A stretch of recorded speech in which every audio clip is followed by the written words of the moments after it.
Hello, and thank you for joining us here on the Neutral Zone. I am Phil Milani, joined as always by my esteemed colleague, my partner in crime. Really, the best way to describe this person is my everything. My everything. It's that Aric DiLalla. Phil, how's it going? I'm doing okay. Yeah. Tough times. Yeah, I mean, at this point, Aric, I think I'm just sort of like just rolling with the punches. You know? Yeah. I think that's how most of us feel. Would you agree? I think so. Once you get to that ninth loss, another losing season sort of feels, you feel a sense of finality kind of set in. A little bit, yeah. It's just that we've spent a lot of Mondays here, Aric, at Breckenridge Brewery's farm home. That's right. In Littleton, off of Santa Fe and Brewery Lane. We're here every Monday from 5:30 exactly to about 6:15. Absolutely. We're also live on the Broncos official YouTube page. We spent a lot of Mondays here this year, Aric, just talking about a loss, and I think that I'm used to it now. The Broncos have had a case of the Mondays kind of all year. A little bit, yeah. You could call it a case of the Mondays, but on Sundays. Yeah, and sometimes Monday. Sometimes Monday. Sometimes and one Thursday. time on Thursday. Yep. Yeah, one time on Thursday. The Broncos, it looked like maybe for a second there, Aric, we're going to go to Baltimore, a place where they've only won one time before in the franchise's history. It looked like they were going to go in there, pull off a big win, but alas. The Ravens scored a game-winning touchdown with just 28 seconds to go, and the Broncos fell 10-9. 10-9. It's kind of like a baseball score, Aric. That's true, Phil. Yeah, it was kind of like a baseball score. You were, of course, at M&T Bank Stadium. I was there. You were there. You saw it in person. What was the vibe like? Well, it was kind of the atmosphere was kind of dead for a long time. Just Lamar Jackson goes out. There was some booing from the home fans at how the Ravens offense was playing. Yeah, it wasn't me.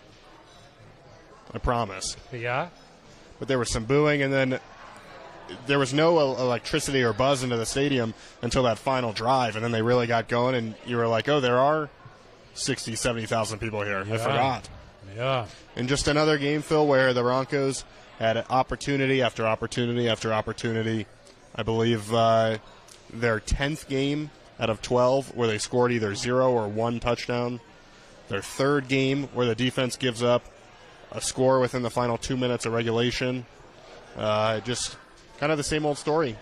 Yeah, at what point did you think, like, okay, this isn't this? They had the lead because it was 9-3 for a long time. Yeah. At what point were you like, this doesn't feel right? Well, I would say that entire stretch, you're wondering, is this enough? Because it almost feels like you're tempting fate when you're up by only 6 points. Yes. You know, if the Broncos were up 12-3, I think you would have felt entirely comfortable. If it was a 2-score game. But when you have all these opportunities and you can only manage to get a 6-point lead, it just takes one freak play or one drive to kind of change the whole outcome of the game, which is what ended up happening. But so I would say all that, and that there's this uneasy feeling. But I just thought the defense was playing too well.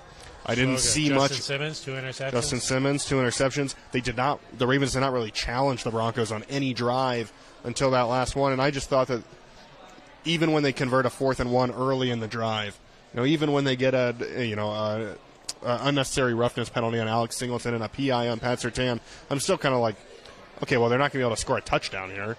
Just the defense is playing too well, and then they start inching closer, and you're like, oh my goodness, this is going to happen, isn't it? And sure enough, once you get inside the 10-yard line, that's a team that's hard to stop. They've had their red zone issues, but obviously in that case, they scored when it mattered. And I was impressed with the Broncos' last-ditch effort. Jerry Jeudy makes a catch. Russell Wilson takes a big hit running forward, but just not quite enough. Yeah.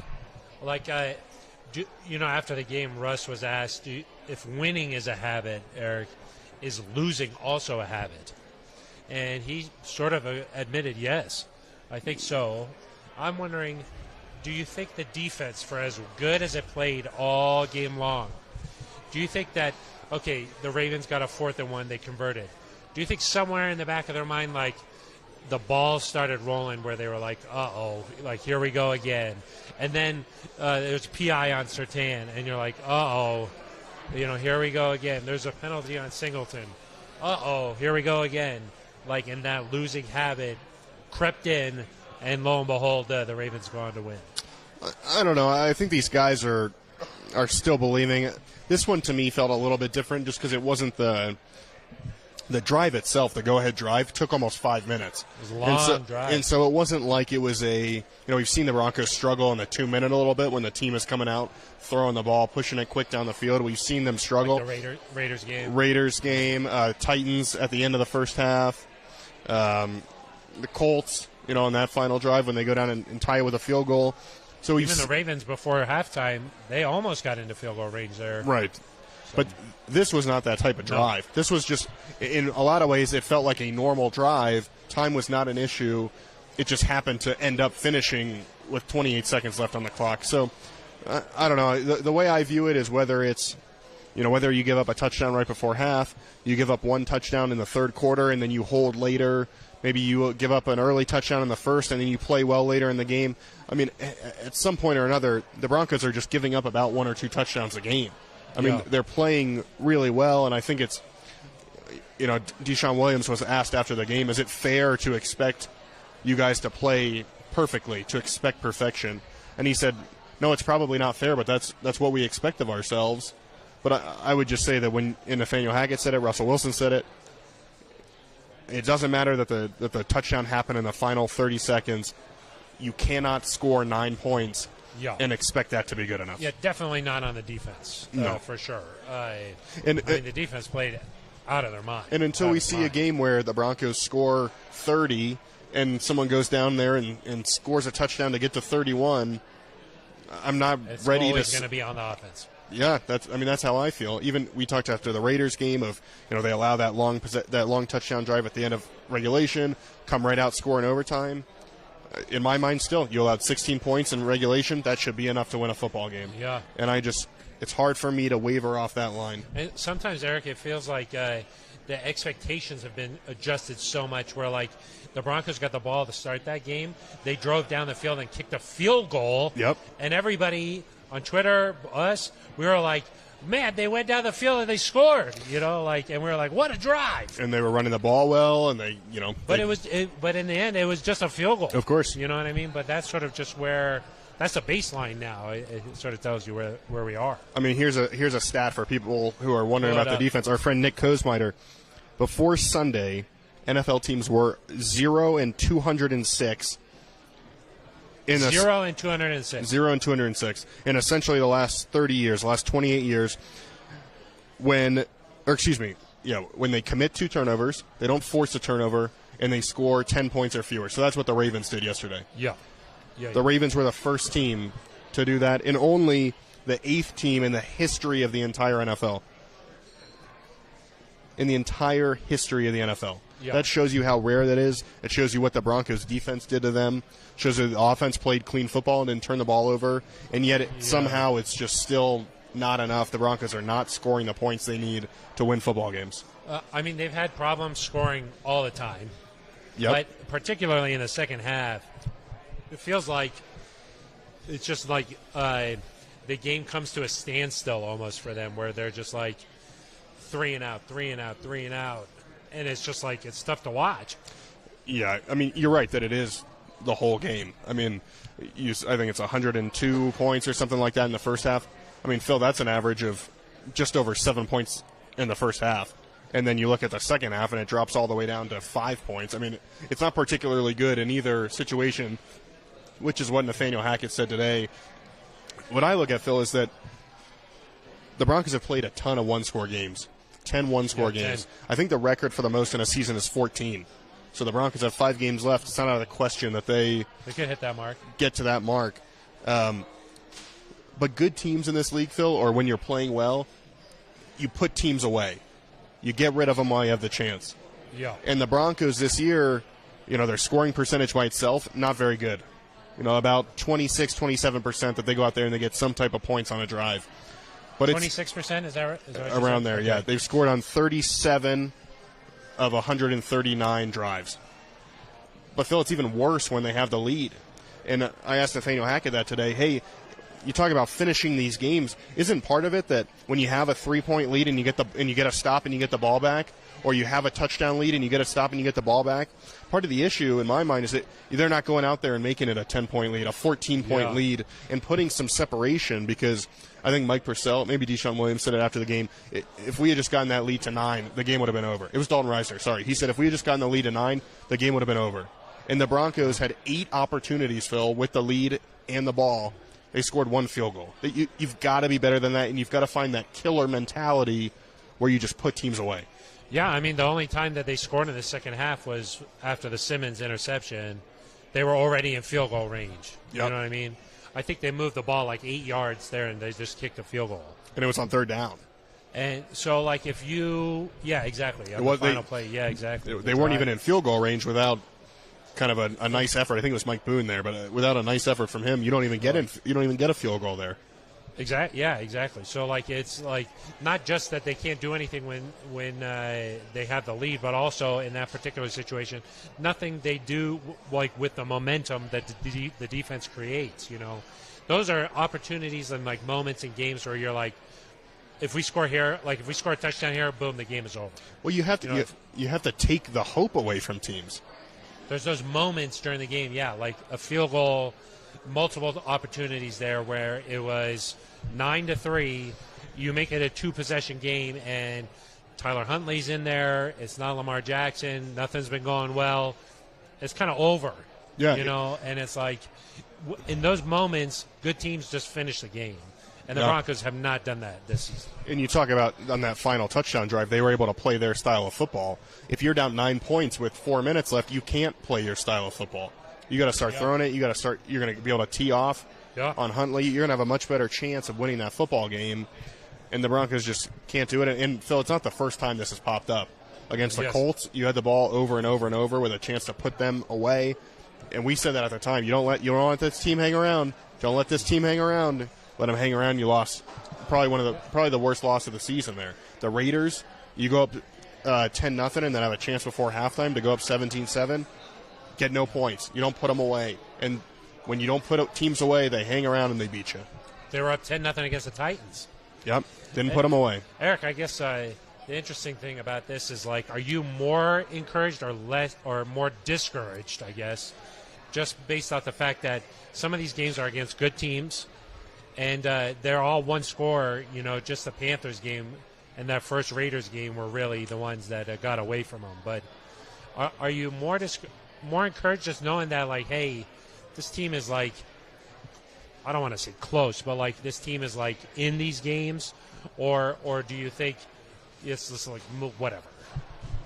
Well, I mean, at the end of the day, it's whatever, because what matters is wins, right? And I think Nathaniel Hackett said this a few weeks ago. We're not here to be close. We're not here to be number one in one-score losses. We're here to win.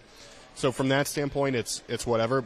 But I would say that a lot of these games that have been one-score losses, it's not like everything has gone in the Broncos' favor and they've still lost. Yeah, it's not like been like a lucky game. Like it's not like it's not like the Titans turned the ball over 4 times and still found a way to win. Yeah. They've just been kind of. The Broncos have turned the ball over. Other teams have turned the ball over. They've been kind of normal, quote unquote, games, and so the fact that you're that close, I do think it shows that. I don't know if it's health or if you can just get things going offensively. You know, certainly, obviously, next year is the focus. If you can find a way to do that, but I would lean toward the fact that, especially this late in the season, it'd be easy to pack it in, to go on the road to Baltimore, and just not, just say, hey, they're a playoff team and we're not, and we don't have a reason to go out there and play hard. That's not what happened. People will say they lost to Tyler Huntley. Yeah, Lamar Jackson did not play. But they shut Lamar Jackson down for the first quarter. I mean, the Ravens had 20 yards on 2 drives. Lamar Jackson was sacked twice. I mean, hard to hold him in check the whole game, obviously, but they certainly had a good start. Yeah, and they've come out and they've played hard. Yeah. I mean, that's the interesting thing is just that, like, for whatever reason, a lot of these games have, like, the pace of play or, like, the way the game, like, unfolds has been very Broncosy football. Like, like the Ravens with Lamar are certainly capable of playing these shootout games. They've done that this year against some of these upper echelon teams where the score gets up into the 30s, But, like, for whatever reason, when it's with the Broncos and these close games, they've all been, like, low scoring. They've all been, like, right down to the wire. Like, it's just been interesting that the terms of play have all been Broncos type of football. Yeah, no doubt. I think the Broncos just have to find a way to get over the hump, have to find a way to make that play, and we've talked about it over and over. But in terms of the playing hard, Phil, and on that final drive, the final offensive series, Jerry Jeudy, who's on a snap count and is clearly not 100%, he's out there willing to make a catch. Russell Wilson, who, the Broncos are, even if they win that football game, they're still essentially eliminated from playoff contention. Russell Wilson is banged up, or has been at some point this season. He's running forward and instead of sliding takes a huge hit and is willing to put his body on the line. So it's clear these guys still care and still want to win, even though you're not really playing for much more than pride at this point. But it's just still not enough right now, Phil. And all season they've found ways to lose, and you just wonder if you could flip the result of one or two of these early. Like, at this point it doesn't matter, but like, say Melvin doesn't have the big fumble against the Raiders, or say you pull out that Colts game, maybe Russell doesn't throw the interception in the end zone and you just kneel out the clock and you're okay. You just wonder, does that set a different tone where, hey, now we believe that we can win these one-score games, and you don't end up in this pattern where every week you're losing the same way, essentially. When you go back and look at the season and how it's played out here, at what point do you feel like this thing got out of hand? At what point did it get away from them, would you say? I mean, in my feeling in terms of real time, that Colts loss to me felt really devastating. Yeah. You started 2-1. You lose a tough game to the Raiders that, guys in the locker room in Las Vegas, Phil, they were angry. Yeah. You go through a series here over the course of every season, especially we've seen it, Phil, with a team that has not made the playoffs. The first couple losses, you say, okay, we can correct this, and you've mentioned this. But then you get to the point of kind of anger of how do we let that one slip away, and then eventually you get to the point of I don't know what we're supposed to do, or this is just we've been saying the same thing over and over. The Broncos are at that point now. After that Raiders loss, you kind of had that angry mentality of, gosh, we let one get away here. Yeah. And then you go home to play the Colts, who are really struggling. You had a chance. I don't think Jonathan Taylor or Shaq Leonard played in that game, so you had a chance to play that team without their two best players, and you lose.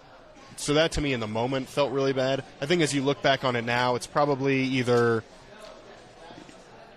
maybe losing that Jets game or the Titans game, just in terms of when you finally got to too many losses to really come back from. Yeah.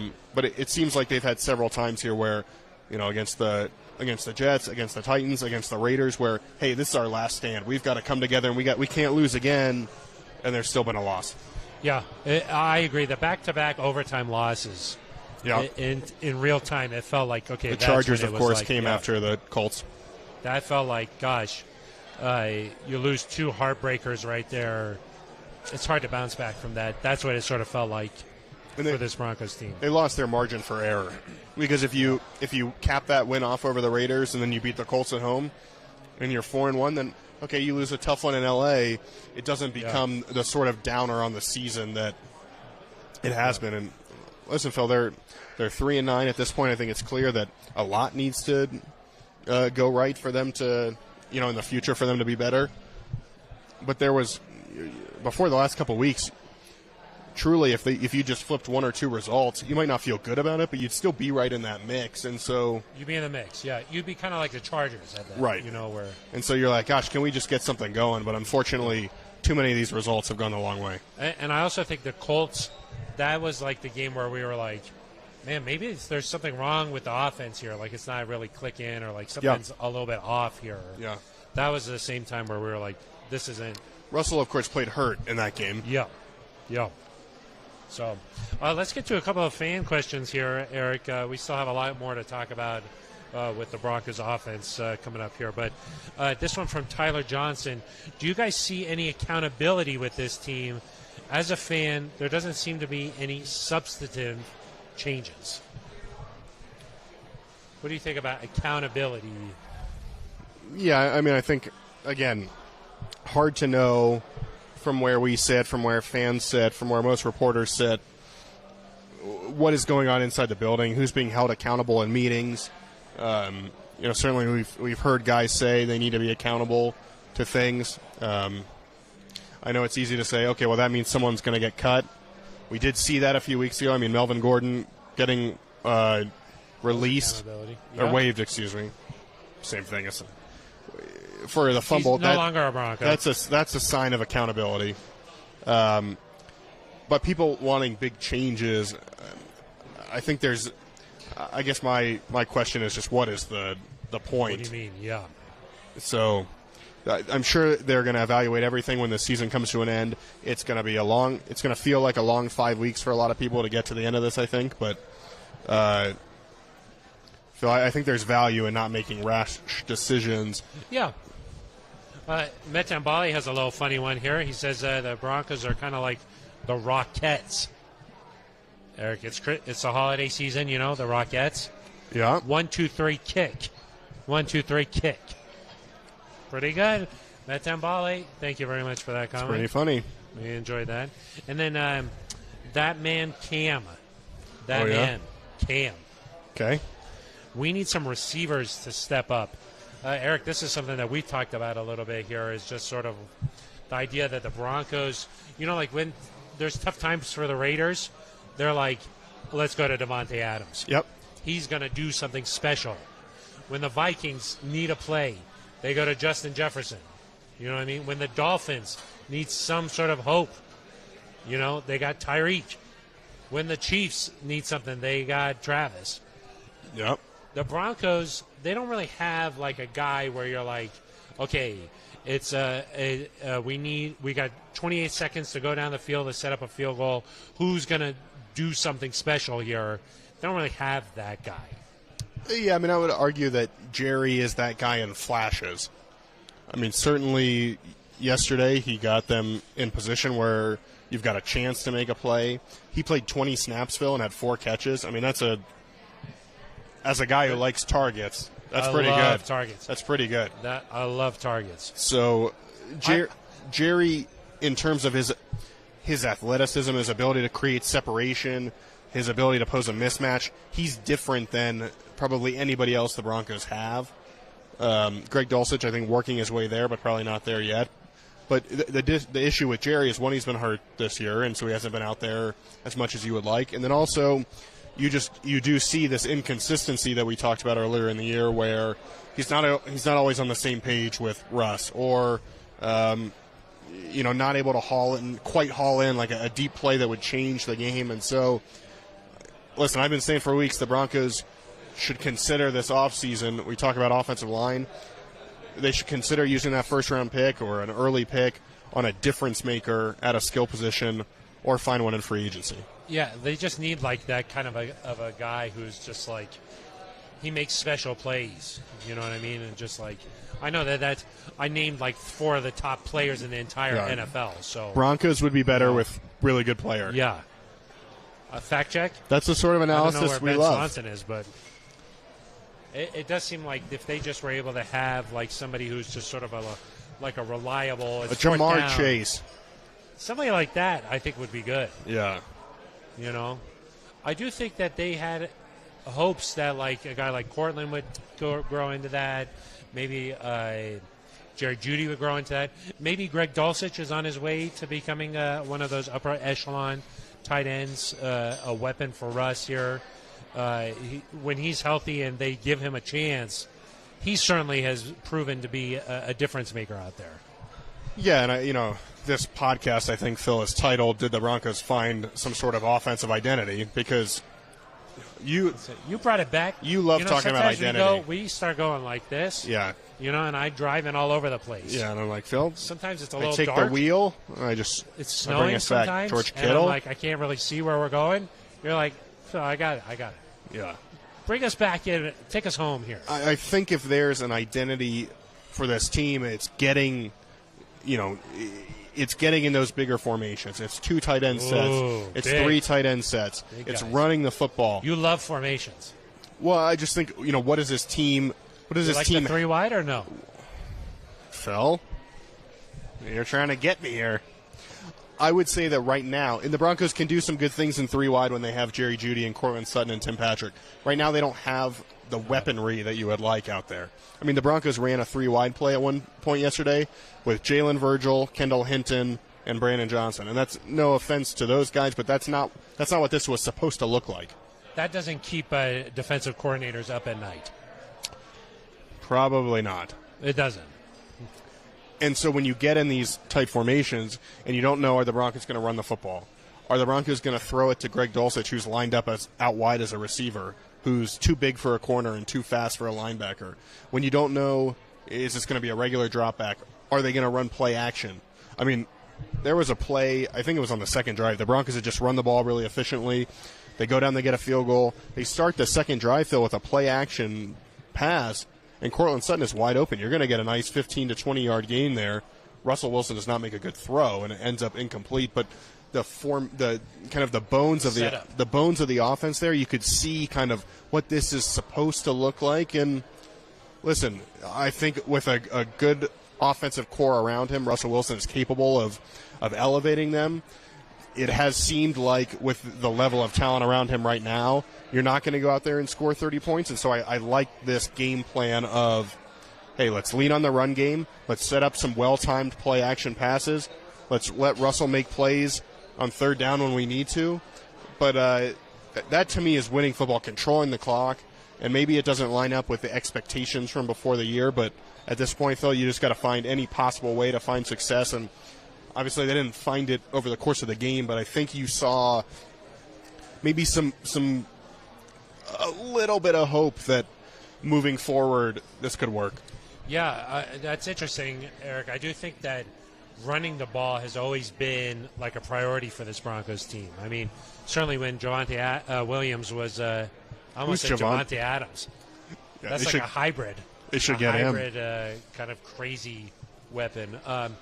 Javonte Williams, I think that was like the idea going into the season. Like, hey, we're going to run the ball.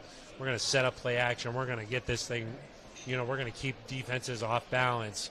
That has not unfolded, and it does seem like when the Broncos have success, certainly a couple of times on these opening drives, that has been the recipe for success. And tough to do when you're talking about, like, okay, Latavius Murray, please do something incredible here, or Marlon Mack, do it, make a play.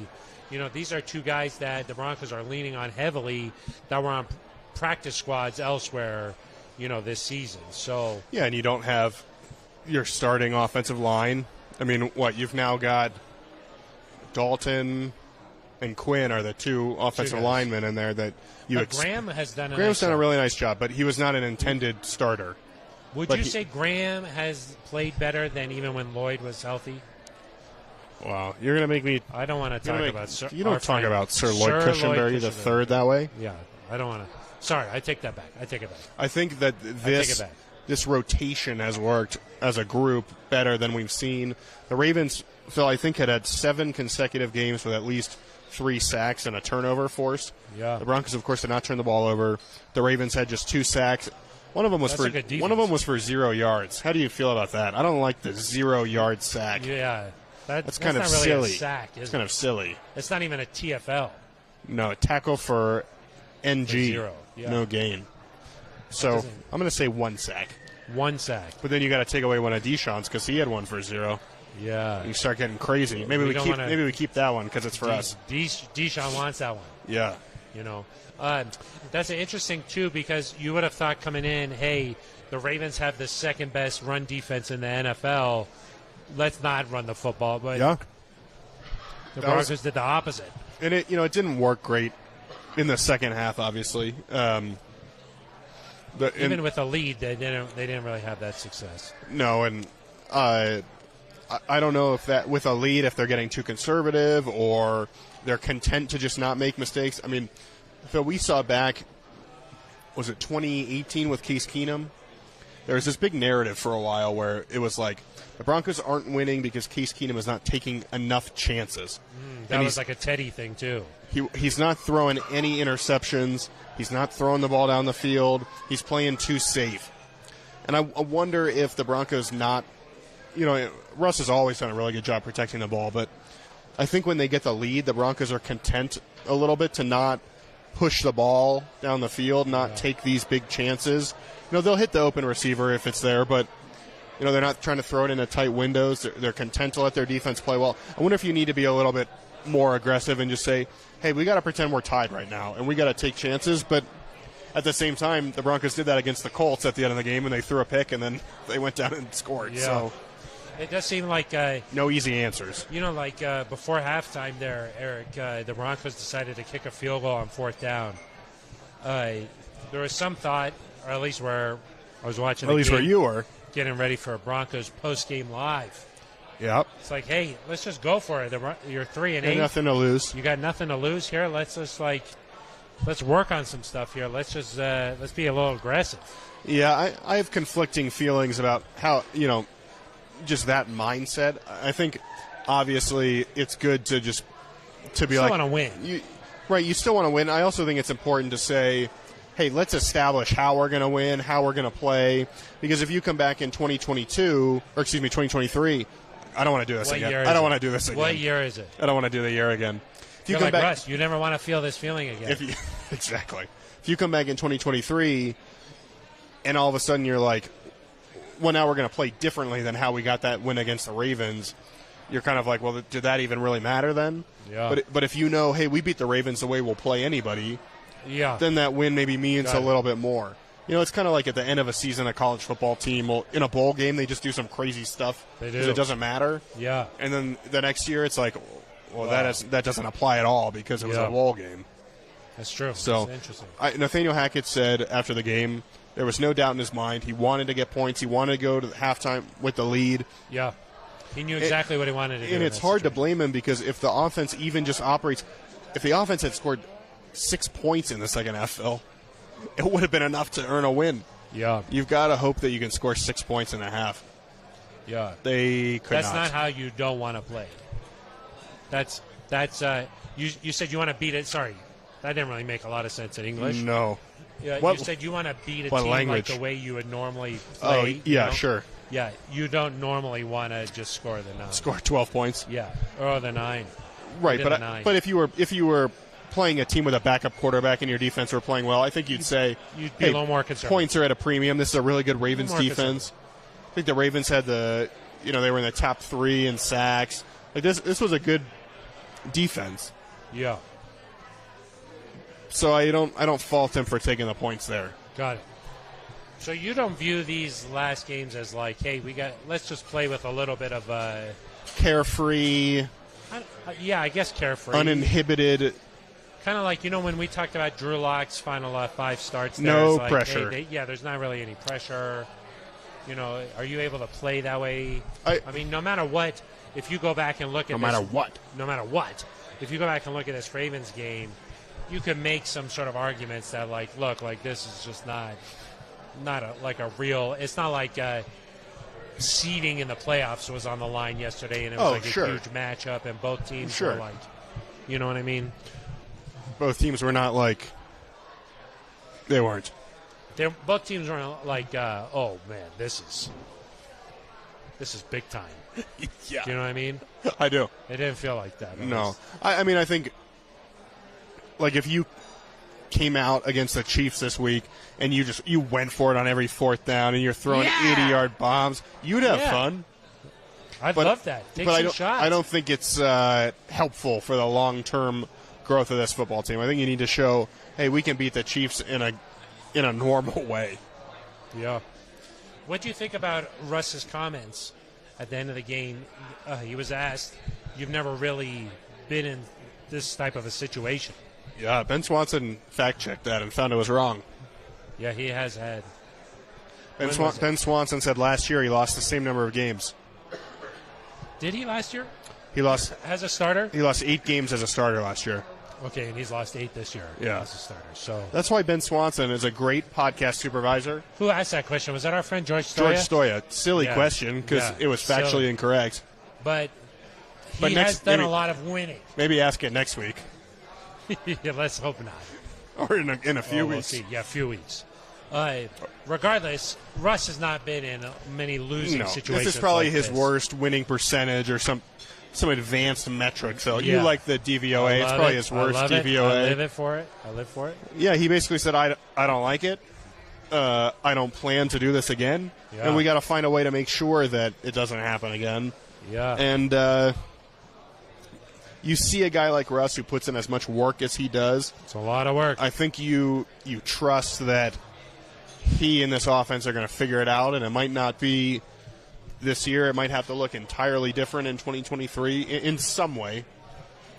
But Phil, I just have a hard time believing that a guy that was Hall of Fame path? A 9-time Pro Bowler. 300 touchdown passes. Tied our friend. Your friend. My Mostly your friend. My dear friend. Your idol. John Elway. I have a hard time believing that he has just fallen off. Eric, let me ask you. Can I ask you an honest question? We've got some comments coming in here, so we're going to get to these. Sure. Is this about DenverBroncos.com/podcasts/neutral zone? Oh, well, you want to talk about that, and then I'll ask you. I need a second to mentally prepare. But this is going to be a big question. So just get ready. Okay, good. You just buckle up. Is this because Tommy's getting ready to come out on the field for Monday Night Football? I'm getting juiced. You're excited. Tommy Brady.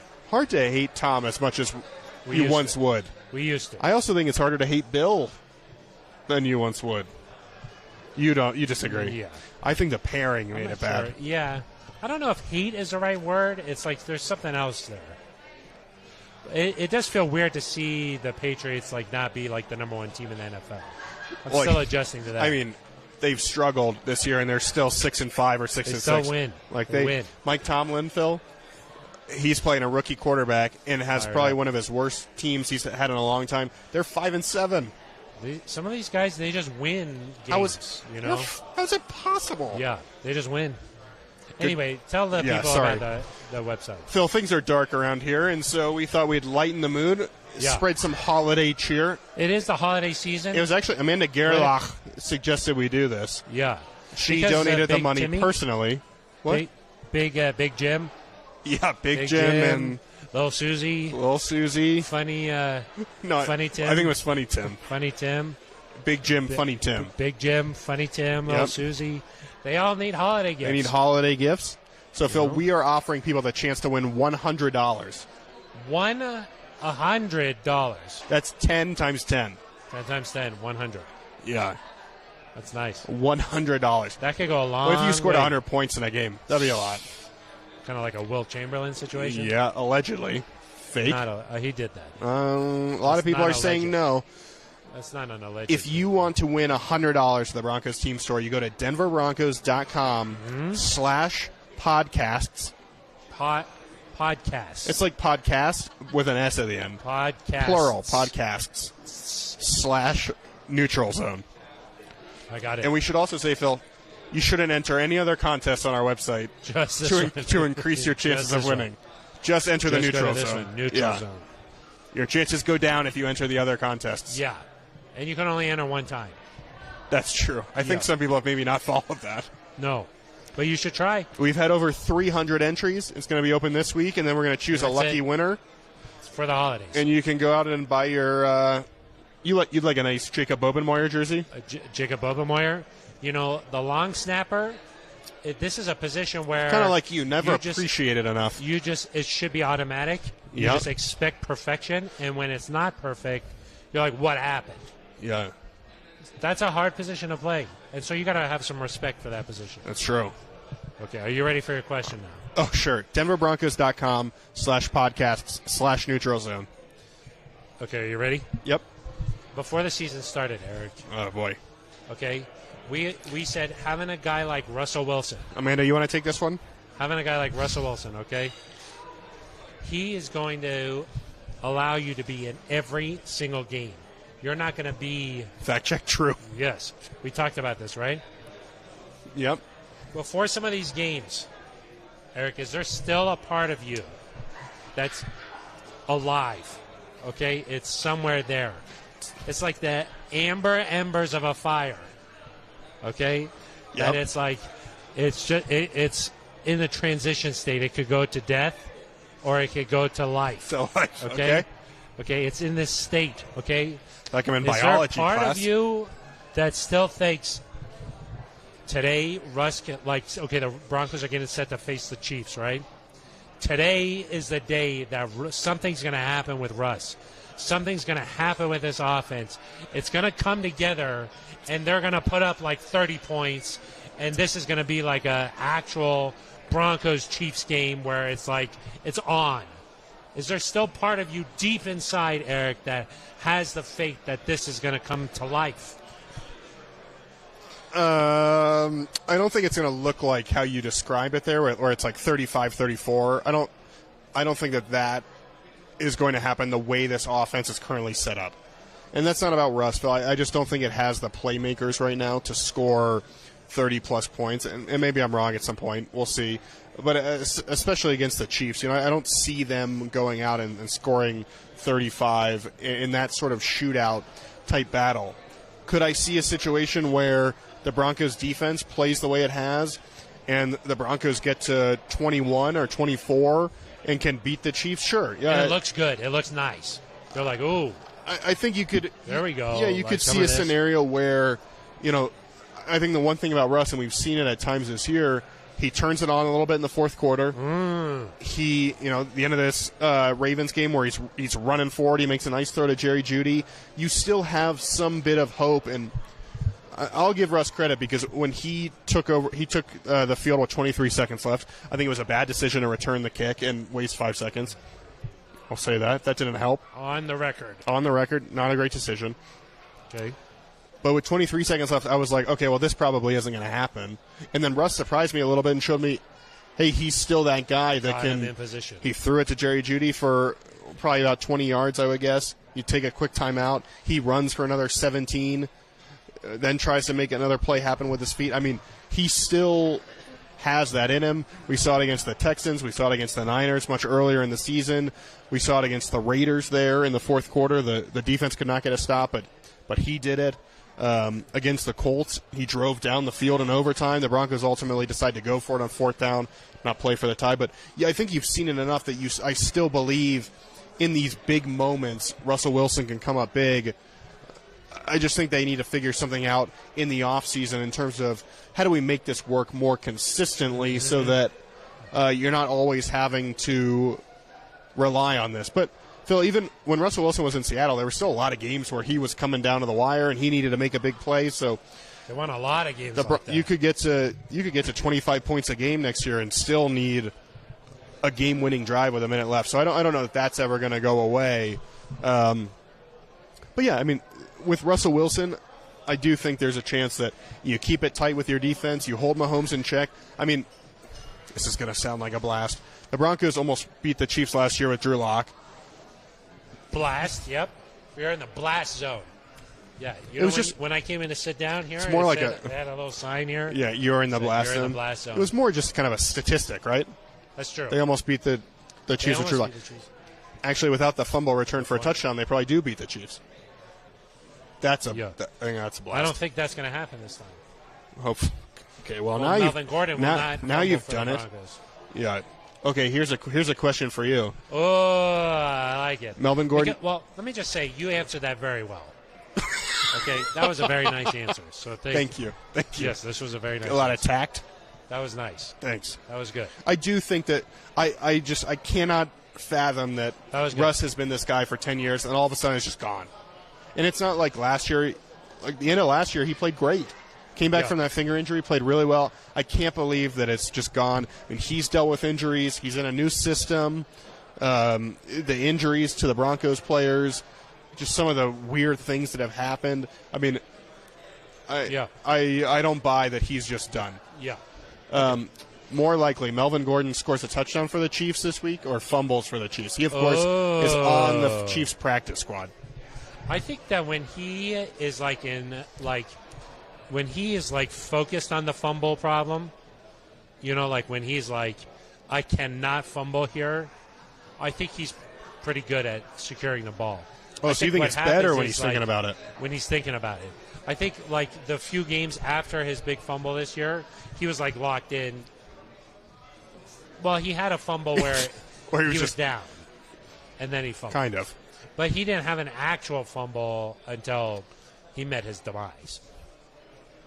Right. With the Broncos. Yes. Of course. His Broncos demise. Yeah. Okay. So I think when he thinks about it, he's like, okay, I can hold the ball tight, high elbow. I think he's capable So of what do doing you got? those What do you got things. for me? Touchdown then? Touchdown, I think, is more like Wow. That would be tough. A tough That would pill be to tough swallow if you're a It Bronco would be fan. tough to swallow. No doubt about it. Okay, we got a couple of questions here, okay, Eric? Because this podcast is on YouTube. It's about 6:15. So, yeah, we gotta get to some of these and say bye-bye. Okay? DeAndre Weatherspoon. Not everything is on Hackett. It's a combination of everything. Sure. Agreed? I think Hackett's done a nice job handling the team. They're still playing hard. That's a reflection on the coaching that you're able to still get these guys to play hard. I agree. But, Relax. Can I say one more thing there? Yeah. I know we're trying to get through this, but people were adamant that Nathaniel Hackett give up play calling. The Broncos' scoring has actually gone down since he gave up play calling. Yeah. Oh, so, what do you think? Do you think he should take it back? I don't think that's realistic. Is that what you're saying? I don't think it's not a Michael Scott where you go snip, snap, sniff, snap. You know, but That's true. I would say that That's hard to do. that's hard. That's tough. Takes a toll. But I would say that it's kind of a lesson for people out there that the grass is not always greener. Ooh. I understand why Good people. one. I understand why people wanted a change. I understand why Nathaniel Hackett made a change, but it has not resulted in more points. Relax gaming. Personally, I don't think Russ is as bad as everyone makes it out to be. I think next year he'll be a lot better if he has the offensive pieces that can stay on the field. Yeah, I mean, the offensive pieces to me, Phil, are like really the only guy that you've missed or the only guys you've missed from a skill position are Tim Patrick and Javonte Williams. And because Cortland and Jerry, they haven't been out there a ton together, but they've still been out there together. Looked a little better when they were both on the field yesterday, and then obviously Cortland goes out in the second quarter. Hammy. I think some of it is just as Russ is getting comfortable in the system, the more talent you have, the better. And so I would just be interested to see at this point, in this system, with talent, how does he play? Because really the only evaluation we have with him and all this talent is early in the season when he's probably still figuring things out. So it's tough if you're sitting there and you're evaluating. Is it the system fit? Is it the talent? Is it Russ? Is it the offensive line? Like, what is it? I think that's very hard to figure out right now, and that's why the decision makers get paid a lot of money to figure that out. Yeah. Here's a sort of an interesting question here. This one's from Alessandro Rhymes. I've noticed the last couple of games Wilson's accuracy numbers have improved, but it's still not getting into the end zone. They didn't get to the red zone or the end zone yesterday. Fact check true. So, yeah, I mean, his completion percentage was really high. I think for a while there, I don't know what it ended up at, but it was close to his career best in terms of accuracy. And I think the Broncos made some smart decisions in terms of a game plan. Philly did some nice, easy throws, which you like. They also took some shots when they needed to. And maybe that's an offense that fits Russell. I mean, you keep hearing Nathaniel Hackett say we try to avoid third downs, we want to hit chunk plays, but I think there has to be a balance between that and getting these easy throws that get Russ into a rhythm that make sure you're not putting the ball on the ground and facing 2nd and 10, 3rd and 10. Though, Phil, it's hard to kind of understand what's going on third down. I mean, they were 1 for 5, 1 and 5, I think, on 3rd and 5 or shorter. They come out and face a 3rd and 11 or 12, and they connect. They got it, yeah. And I was like, I don't understand. It doesn't make sense. It doesn't make sense. Sometimes. I was like, Ben Swanson, tell me what's happening. Well, it's complicated. NASA is working on it. So you hadn't mentioned that in a while. So normal folk like us, we couldn't understand it. Mere normal. That's a mere commoner. Like a mere mortal. Mortal. That's a saying, but I'm mixing it. I'm making our own. That's a thing that you do. We're mere commoners here. We're mere normals here. This one's from That Man Cam. Do you guys feel like the struggles with the passing offense, it's more about Russ's performance or the O-line? I thought the O-line did a nice job yesterday. Obviously, they haven't been perfect this year. But, again, the quick throws help with that. Play action helps with that. A good running game helps with that. I think that's a point that I believe Nathaniel Hackett made yesterday. These things are all connected. It's not just, hey, is the offensive line playing well, or is Russ playing well, or are the play calls right, or do you have the talent on the outside? They're all connected, and they all impact each other, and I think we've learned that this year. Two more here. Judgmental Jim. What improvements need to be made this offseason, positionally speaking? Yeah, I mean, we talked about that a little bit. I think you need to look for a difference maker on the outside. Offensive line, obviously, I think will be probably reshaped pretty drastically, potentially. You don't have a right tackle under contract. Dalton Reisner is set to be a free agent. You've got to decide, is Lloyd Cushenberry the center of the future? Garrett Bowles is coming back from a pretty serious injury, though I expect he would be totally fine and ready for next Broken year. Leg. Yeah. Broken leg. So that position could look totally different. And then, Phil, you probably also got to figure out, is Javonte Williams ready to go? He suffered a serious knee injury. Yeah. And what do you do behind him to make sure that you're a little bit better equipped? That's just the offense. Yeah. I think that's got to be the primary focus. Yeah, but you probably – yeah, I mean, there's going to be some holes. I mean, Draymond Jones is a free agent. We'll see if anything gets done with him. I still think – even with Randy Gregory there, you could potentially use a difference maker, a pass rusher. We'll see if Kareem Jackson comes back or if they move to Caden Stearns or somebody else. Do you trust DeMar? Some big moves. Do you trust? We'll just have to see. A lot every year teams change. Yeah, thank goodness, Phil. Thank goodness we got the podcast. Thank goodness. The last one here is from Eric Padilla. Oh, Eric Padilla. Old friend. Nice quarter zips, gents. Thank you very much. Thanks, Eric. Thank you very much. Of course, you've got your Broncos. Just a Bronco one for me. Yeah. Casual Monday. What are you guys drinking away the Broncos woes with tonight? Yours is gone. You went bye-bye. I'll finish mine. I had a Hop Peak IPA from Breckenridge Brewery Farm Home in Littleton. Off of Santa Fe and Brewery Lane. That's right. And I was enjoying a nice little Christmas ale. Oh, you went up to me there. I just said I was having it. You said you were enjoying it. Huh? I was lucky to sample the delectable. A delicious. Yeah. I really enjoyed mine. That was nice. That was a good beverage. And a nice show, I would say. That's true. I think that's going to do it for us. I think so. I mean, the time is just flowing by. The time is, wow. I would say it's about 6:15. When you start right at 5:30, you just don't have as much time as you would hope. And you would think, okay, another loss. It's sad, but it's actually fun. The show is, at least. The loss, sad. Clip that out, Swanson.